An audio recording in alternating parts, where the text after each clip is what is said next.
ano na naman siya. Oo. So yun po ano, nagkita na si Rachel tsaka si Tita Rose. Ayan. Grabe, matagal na pong gustong makita ni Tita Rose si Rachel. At sa bahay nila Tita Rose, meron pa pong mga laminated na picture yung maglangga as in naka-album. Ayan, naka-album, naka-display.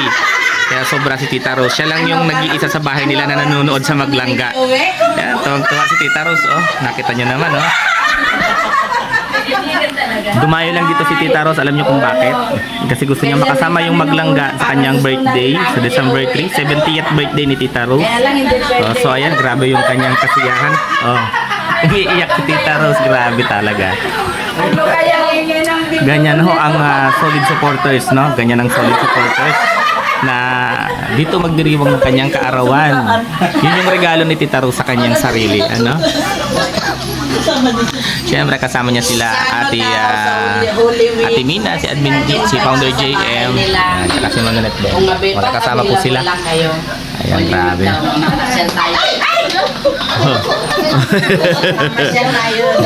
Ayan po, oh, diba? Si Tita Rose, ayun, nagbitawan sila hanggang Rachel. Taga-Bataan yan si Tita. Sa huli, kung abila. O kami lang matibay. Pasok tayo. Apat lang kami. Wala. Nanap yung iba, iniwan yung mga ano ba yan? Hindi. Kami lang yung matibay na iwan yung mga. Si Tita Rose. Ako biglay nakita mo. Ang sexy ata. Ano yan? Kaya picture-taking po sila. Ako ba yung bida doon, di ba ikaw? Bakit kilala mo yung skin? Ako sexy lalo. Oo. Hindi ko alam. Grabe, oh. Patay. O, sa Holy Week Holy Week. Pataan tayo. Maiwan yung maiwan. Ayan na, nagagawin yung Tawag ako yung mga apo ko. Grabe, tatawagan ni Tita Rose yung kanya mga apo. Hello po. Kita rin. Sino ba? Ayan, Glay. Iya. Naiya. Ako po? Ano? Oh, ay, mag-collapse ka ha? Kaya nga, biglang ako yung Tuwang-tuwa, grabe, tuwang-tuwa si Tita Rose nang nakita si Rachel, no? Tuwang-tuwa siya. Ulitin po natin, si Tita Rose pumunta po dito para mag-celebrate ng kanyang 70th birthday at ang regalo niya ho sa kanyang sarili, makita po ang maglangga, no? Makita ang maglangga. Kapatid niyo ba o mga anak niyo? Ayan. Actually po si Tita Rose matagal na po siyang supporters ng maglangga. At nag-post si Ate Mina ng picture ho ng maglangga. Doon po siya nakilala ni Ate Mina sa kanyang post.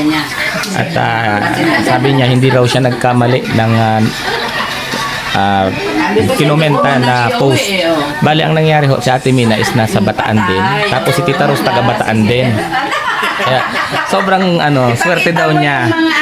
Sobrang swerte daw ni Tita Rose na nakilala niya si Ate Mina. Ayan, grabe. Wala lang naman tong mga Tingnan mo. files lang. Ayan na, dala-dala ni Tita Rose pala yung naka-file niya doon. Ayan ho, mga ng maglangga. Ayan. Papa-autograph niya sa'yo. Mga pinaprint ni Tita Rose. Ay, grabe, oh. Totoy pa. Ayan yung video ko doon, di ba, sa pinagpa-feeding nyo noon. Yan, oh. May baon pala si Tita eh. Marami pa siya. Yan. Ayan. Grabe. Meron pa siya yung mga saloma-lubo. Oo. Sa SM to. Sa ano to? Exit lang siya. Uy, mag-isip. Makatulog pa po. Makatulog pa Matagal yan. pa naman tayo Ayan po. dito, ta. Oo. Grabe. Tatawagan ni Tita Rose yung kanyang mga anak at ipapaalam na nandito na sila. Yes, picture taking. Picture taking. Paano yun? Nung dala kong damit pang isang buwan. Isang buwan talaga? Mayroon ka. Sa Ate Mina, pang isang buwan daw ang dalang damit, mag-i-stay siya rito. Grabe. Ayun na, sumagot kayo.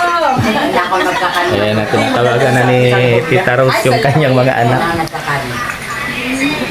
At nag-invite si Tita Rose sa Holy Week sa kanila daw. Ayan, grabe. Sa kanila daw sa Bataan daw mag-bakasyon ng Holy Week. Nag-i-invite po si Tita Rose sa kanila. Kila Tita Rose po, walang problema, no? Daming bahay niya ni Tita sa Bataan. Konting rice lang. Simple lang si Tita, no? Pero, ayan. Daming bahay at daming sasakyan. Kinain ko kagabi sa akin. Dati, konti lang dito. Ayan. So, almusal po tayo. Medyo makalat lang po yung lamesa kasi may, siyempre may bagong dating. Kasi ito yung nahabol ko. Naglabasan yung mga pagkain. Naglabasan po yung mga pagkain. So, ayan. Ang malamit kayo nag-slim lali. Kasama si nanay. Hindi makamove on si nanay. Baka yung matayin to. Hindi na rin hindi nakakamukuan. Sabi niya, sumagot kayo. Sumagot kayo. Yung tagal pa rin yung lalaki. Yung mukha niya. Ay, si Tutoy. Oo, yung bakang ilong niya gano'n. Baka putulog ta. Tulog pa yung mga anak ni Tita. Sumay? Okay. Mama, masarap. Ayun lang. Ate Mina, may gawa niyang siomay. Ang nag-deliver niyan, alam mo nag-deliver niyan? Ambulansya.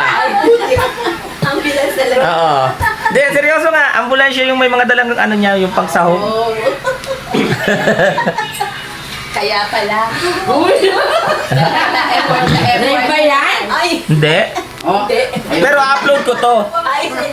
Ano yan 40 years in the making yung ano nga. 10 pesos isa.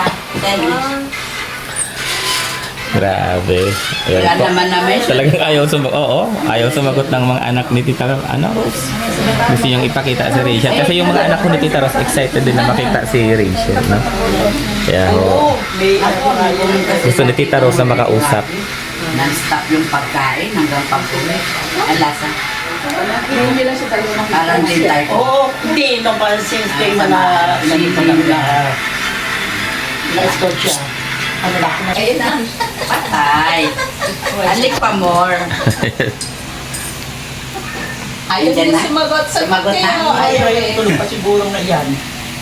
Tulog pa po alas. Alam mo ba nung nag-live ka na maraming ang daming nagme-message sa akin sa messenger. Sabi niya, di na pagbintangan ka pa ngayon na basher ni Langga. Dikit ka kasi ng dikit doon. Sabi sa akin, ano yun?